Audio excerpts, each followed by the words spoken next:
Enggak. Oke, baik semuanya. Assalamualaikum warahmatullahi wabarakatuh. Jadi kami dari kelompok 9 untuk tugas Alpro akan menjelaskan sistem farmasi puskesmas.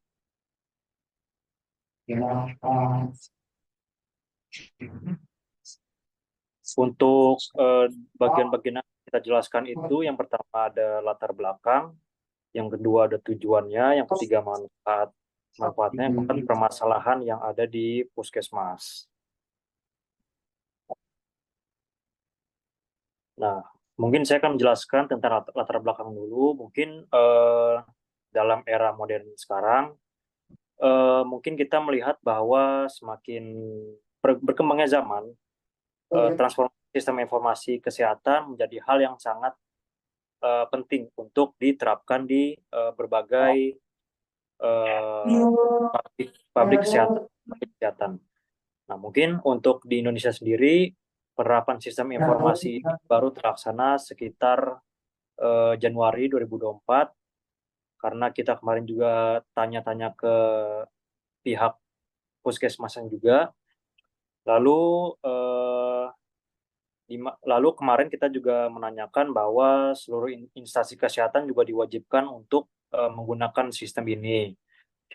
Karena sistem ini yang terintegrasi, data pasien dan obat sudah tersistem dengan baik, sehingga seluruh tenaga kesehatan di seluruh Indonesia dapat mengakses rekam medis pasien dengan mudah dan cepat. Lalu hal ini diharapkan juga dapat meningkatkan koordinasi antara pihak farmasi dan dokter dalam mengambil keputusan klinis.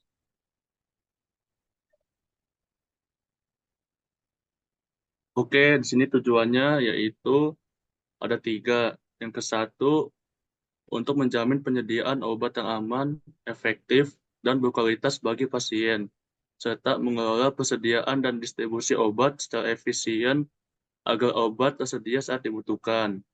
Yang kedua, ada sistem ini juga bertujuan untuk mendorong penggunaan obat yang rasional, yaitu berdasarkan indikasi medis yang valid dan bukti yang ilmiah. Yang ketiga, ada mencegah penyalahgunaan obat oleh pasien maupun tenaga kesehatan, serta mengurangi pemborosan melalui pengelolaan yang baik dan pemantauan penggunaan obat, merupakan tujuan penting lainnya. Selanjutnya, ada manfaat sistem farmasi puskesmas.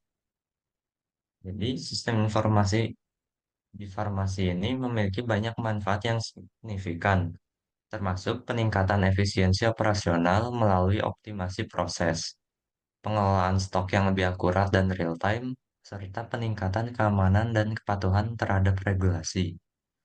Sistem ini juga membantu mengurangi kesalahan medis dengan menyediakan informasi obat yang tepat dan up-to-date, meningkatkan kualitas pelayanan kesehatan dengan akses cepat ke data pasien, dan menghemat biaya operasional serta mengurangi pemborosan. Selain itu, sistem informasi farmasi meningkatkan kepuasan pasien melalui pelayanan yang lebih cepat dan aman, menyediakan pelaporan dan analisis yang lebih baik untuk pengambilan keputusan, memfasilitasi koordinasi antara tenaga kesehatan, dan mendukung penelitian serta pengembangan dalam bidang kesehatan. Selanjutnya saya akan menjelaskan mengenai permasalahan apa saja yang ada di dalam sistem farmasi di puskesmas yang kemarin kita datangi. Yang pertama itu ada kendala dalam implementasi sistem online. Jadi sering terjadi down pada sistem online pada puskesmas yang menghambat operasional farmasi serta pasien yang masih belum terbiasa dengan penggunaan sistem baru ini. Yang kedua itu ada koordinasi dan komunikasi yang kurang antara dokter dan apoteker, sehingga menyebabkan penggantian obat tanpa rekam medis dan kebingungan dalam pengelolaan stok obat. Yang ketiga itu ada masalah dalam pengelolaan atau dukungan IT. Jadi kurangnya dukungan IT itu memperburuk pekerjaan farmasi dengan alur puskesmas yang rumit dan masalah tanda tangan dokter serta duplikasi obat yang memperlambat proses. Selanjutnya kita akan menjelaskan mengenai cara kerja codingan yang telah kami buat. Berikutnya, kami akan mempresentasikan mengenai program yang telah kami buat mengenai sistem informasi farmasi. Yang pertama, kita masukkan terlebih dahulu data dari dokter dan obat yang ada di farmasi.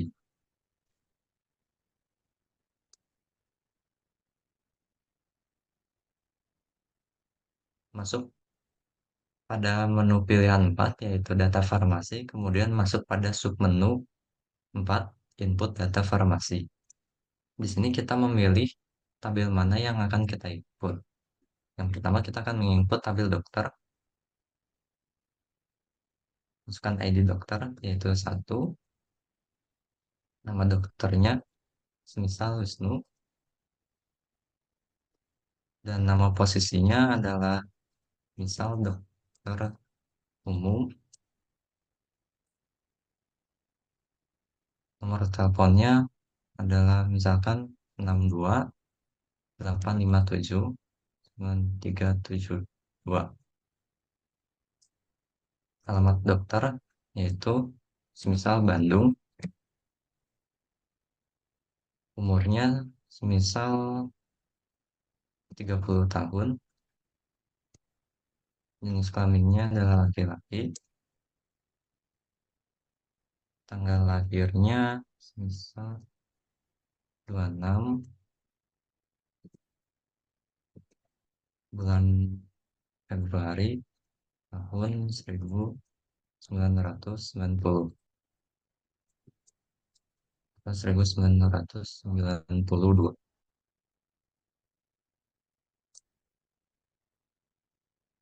Setelah itu data telah berhasil dimasukkan. Kemudian kita keluar menu tabel dokter. Kita input lagi untuk tabel obatnya. Di sini kita pilih tabel obat. ID obatnya yaitu 1. Kemudian nama obatnya semisal paracetamol. Untuk harga obatnya kita misalkan 10.000 per 100 miligram. Di sini menggunakan satuan obat miligram. Jumlah stoknya kita misalkan 50.000. Data telah berhasil diinput. Kemudian kita keluar dari menu input data.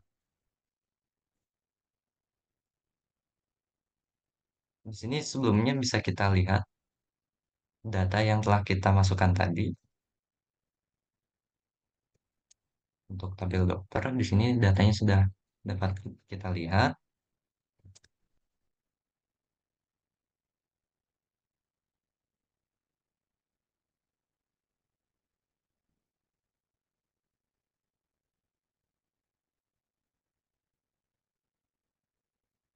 Kemudian kita lihat data obat yang telah kita masukkan tadi. Di sini data obat sudah masuk. Dan kemudian kita keluar.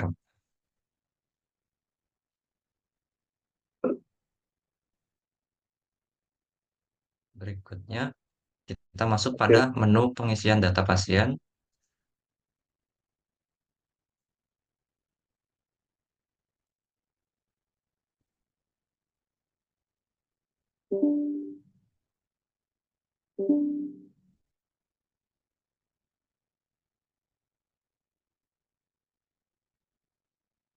Stop.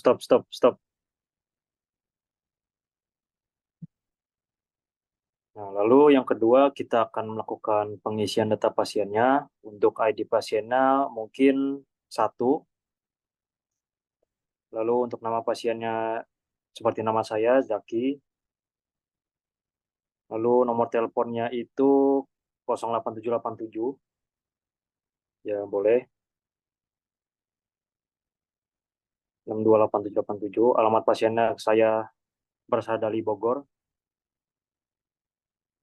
Umur saya 20 tahun. Saya laki-laki. Untuk tanggal lahir saya 21 bulan 11 2004.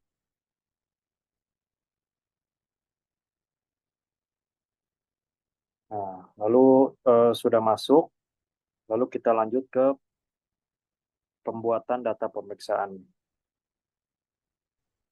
Selanjutnya ada pembuatan data pemeriksaan. Jadi pertama-tama kita masukkan ID data pemeriksaan, kita masukkan nomor 1. Yang kedua kita masukkan waktu pemeriksaan dengan format DD, MM, year, hour, minutes, dan second. Kita masukkan 11/6/2024, jam 5.58. Selanjutnya kita akan memasukkan gejala pasien, contohnya demam boleh. Lalu kita masukkan diagnosis, sakit apa ya, sakit berat gitu atau apa, bebas.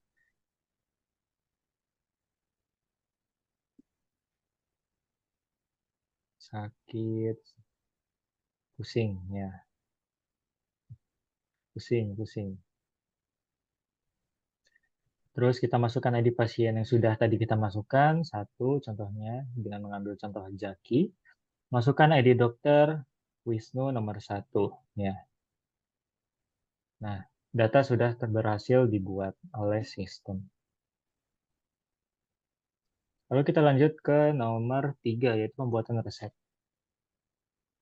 Oke, di sini kita akan melanjutkan nomor 3, yaitu pembuatan resep. Masukkan pilihan 3, masukkan ID resepnya 1, masukkan jumlah obatnya 100 per satuan obatnya miligram. Masukkan jadwal konsumnya satu kali sehari. ID obatnya 1, ID datanya 1. Oke, selanjutnya kita akan melakukan pembayaran. Oke, selanjutnya kita akan melakukan data farmasi. ID transaksinya 1. Untuk waktunya kita di tanggal 11 bulan 6 tahun 2024 dengan waktunya jam 18.00 pas. ID resep obatnya 1. Nah, kita bisa lihat di sini untuk data-data dari data farmasinya, nama pasiennya Zaki, ID pasien 1, ID pemeriksaan 1, ID resep obatnya 1, ID obatnya 1, lalu nama obatnya paracetamol dengan harga satuannya sekitar 10.000 per 100 mg, lalu dosisnya sekitar 100 mg, untuk total harganya sekitar 10.000. Baik, selanjutnya kita masukkan nominal pembayarannya 10.000. Nah, kita lihat dan ternyata berhasil dan uang sangat pas dan cukup. Kemudian untuk data transaksinya bisa kita lihat pada menu 4, yaitu data farmasi, dan kemudian masuk pada submenu 1 untuk lihat data farmasi. Di sini kita memilih nama tabel transaksi, dan data transaksi yang tadi kita lakukan sudah tersimpan. Berikutnya, kita dapat melakukan search data untuk mencari data-data tertentu yang kita inginkan. Kita bisa masuk pada menu 4, yaitu menu data farmasi. Kemudian kita masuk pada menu lihat data farmasi.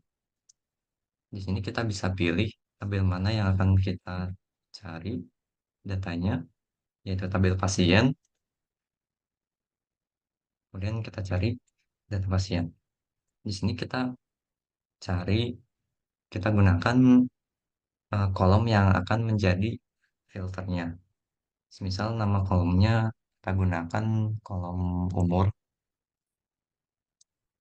dan kita masukkan data apa yang ingin kita cari. Misalkan dari kolom umur kita akan mencari pasien yang berumur 19 tahun. Nah, di sini muncul pasien dengan ID pasien nomor 2, nama pasiennya Yudis dengan nomor telepon 6283742 dengan alamat Tangerang. Di sini umurnya 19 tahun sesuai dengan yang kita cari sebelumnya, dengan jenis kelamin laki-laki dengan tanggal lahir 2004 bulan 6 tanggal 26. Sudah, oke, sepertinya sekian dari kami, penjelasan dari kami. Kurang lebihnya mohon maaf. Assalamualaikum warahmatullahi wabarakatuh. Wabarakatuh.